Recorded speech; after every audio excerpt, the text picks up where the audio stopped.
조갑제 TV 시청자 여러분 안녕하십니까. 2018년 11월 16일 금요일 오후 1시입니다. 문재인 대통령의 대북 정책은 국내에서는 잘 통합니다. 적극적으로 뒷받침하는 세력이 있기 때문입니다. 무엇보다도 KBS, MBC, SBS, JTBC, 한겨레신문 같은 곳이 사실을 왜곡하면서 편향된 보도를 하면서 일방적으로 김정은, 문재인의 위장평화쇼죠. 위장평화쇼를 적극적으로 홍보하고 있습니다. 여기에 국민들이 따라가지 않을 수 없으니까 대북정책 지지도가 높습니다. 그러나 문재인 대통령이 그런 우호적인 환경을 떠나 국제 무대로 나가는 순간 되는 게 하나도 없습니다. 최근에 한 달 좀 전에 유럽에서 겉으로는 화려한 외교 행각을 벌였지만 돌아온 것은 없었습니다. 즉 문재인 대통령은 마크롱 프랑스 대통령, 메이 영국 수상, 메르켈 독일 수상, 그리고 EU 유럽연합 의장 등등을 만나서 북한에 대한 제재를 완화해 주어야 한다는 취지의 이야기를 했지만은 거기서 나온 결의문은 즉 아셈 회의였죠. 아시아 유럽의 51개국 정상이 참여한 아셈 회의에서 나온 결의문은 대북 제재를 지금처럼 계속 지속해야 한다. 완전한 비핵화를 하기 전까지는. 그리고 마크롱 대통령 같은 사람은 인권 문제도 중요하다라고 이야기를 했습니다. 그런데 어제 있었던 이 싱가포르에 있었던 아세안 정상회의, 한국 아세안 정상회의에서 나온 의장 성명도 마찬가지입니다. 그 내용은 뭐냐 하면은 아세안은 동남아 국가연합입니다만은 여기에 한국도 참여를 하니까 한국 아세안 정상회의가 되고, 여기서 나온 성명서도 또 마찬가지입니다. 유럽에 이어 아세안 동남아시아 국가도 최종적이고 완전하게 검증된 비핵화 FFVD라고 합니다. 때까지 북한 제재 계속해야 된다 라고 했습니다. 유엔 안보리 결의의 완전한 이행에 대한 의지를 재확인했고, FFVD 방식의 완전한 비핵화를 위한 국제적 노력을 주목한다라고 밝혔습니다. 문재인 대통령의 의도대로 되지 않았습니다. 뿐만 아니라 지금 방금 우리 한국인에게는 참 다행스러운 뉴스가 들어왔습니다. 북한의 인권 침해에 대한 책임을 규명하는 북한 인권 결의안이 유엔 총회 제3위원회에서 만장일치로 통과되었습니다. 만장일치 통과를 컨센서스라고 합니다. 컨센서스.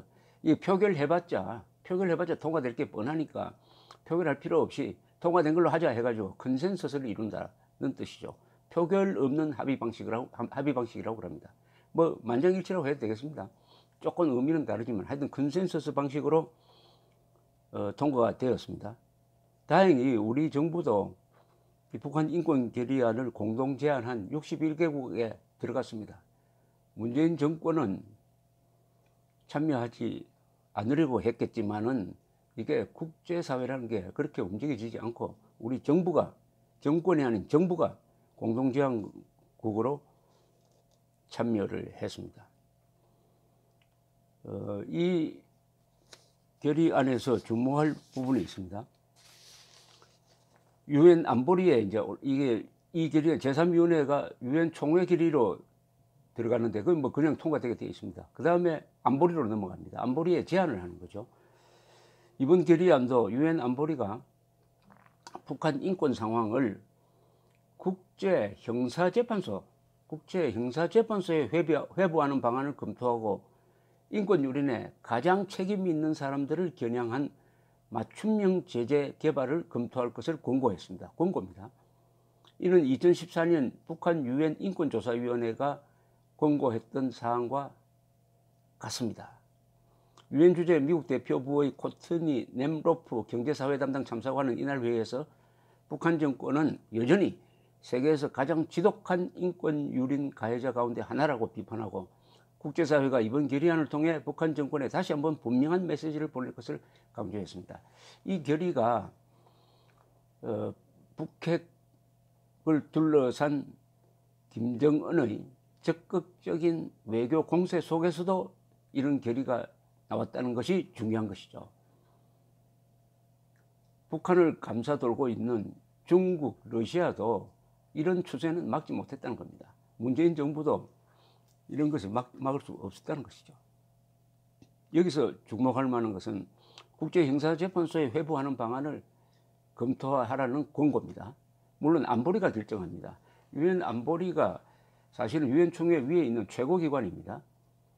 거기에는 5개 나라가 상임이사국으로 해가지고 참여해가지고 이 거부권을 행사합니다. 상임이사국 5개 나라는 2차 세계대전의 승전국입니다. 미국, 러시아, 영국, 프랑스, 그리고 중국입니다.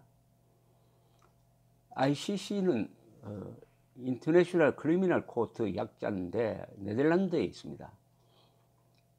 여기에 회부가 된다는 말은 뭐냐면은 직설적으로 이야기하면은 유엔 안보리가 김정은을 반인도 범죄자로 고발하라는 뜻입니다. 고발하면 어떻게 되느냐? 체포영장을 발부합니다. 그러면 김정은은 해외에 나가면 체포되게 됩니다. 2014년, 15년 무렵에 북한 정권이 이 문제를 굉장히 신경 썼습니다.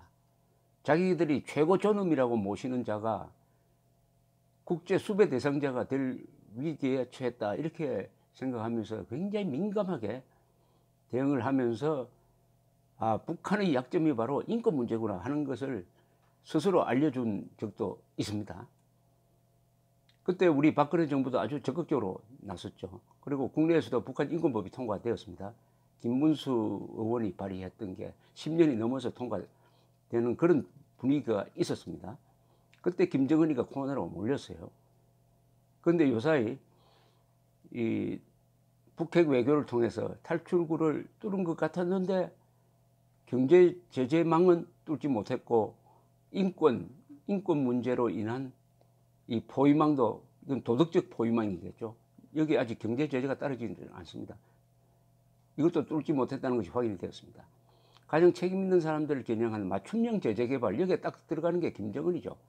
김정은이가 가장 큰 책임자니까 김정은을 향한 제재를 맞춤형으로 한다면 어떻게 되겠습니까? 김정은이가 한국에 오면은 한국 정부는 반드시 김정은을 체포해야 된다든지 김정은의 이 사치품 수입을 철저하게 봉쇄한다든지 이 돋보기를 김정은에게 딱 맞추는 제재 방안을 강구를 해가지고 아주 타겟을 작게 만들면서 강력한 가격을 할 수 있는 그런 아이디어를 한번 개발해 보자 하는 이런 뜻이 되겠습니다. 이런 유엔에서 북한 인권 문제를 정식 제안을 하고 이것을 조사를 하고 해가지고 이제는 국제적 문제로 만드는 데 있어서 큰 공을 세운 사람들이 많죠. 그러나 이름 없는 사람들이 대부분입니다. 한국에서는 뭐 많은 사람들이 역할을 했지만 최근에는 김태훈 변호사, 한반도의 통일과 인권을 생각하는 변호사 모임의 김태훈 대표가 최근에도 유엔에 가서 아주 절절하게 북한 인권 문제를 호소를 함으로써 국제사회에서 한국에도 문재인 정권의 저런 위장 평화쇼만 있는 게 아니라 북한 인권 문제를 걱정하는 양심가들이 있구나 하는 것을 알려주었습니다. 이게 다 하나씩 모여가지고 이런 천하대세를 지금 만들고 있다고 생각합니다. 또 다른 우리가 감사해야 될 나라가 또 하나 있습니다. 바로 프랑스입니다. 프랑스가 북한 인권 문제를 세계에서 가장 열심히 제기한 나라입니다. 프랑스, 일본, 미국 같은 나라입니다. 특히 프랑스는 프랑스 대혁명 18세기 말의 프랑스 대혁명이 바로 인권, 인간의 고유한 권리로서의 인권을 확인한 그런 역사가 있으므로 인권에 대해서는 매우 원칙적인 입장을 취합니다. 특히 마크롱 대통령이 이 북한 인권 문제를 트럼프 대통령보다 더 열심히 제기해주는 고마운 사람이 있다는 것을 우리가 이런 기회에 기억해야 한다고 생각합니다. 감사합니다.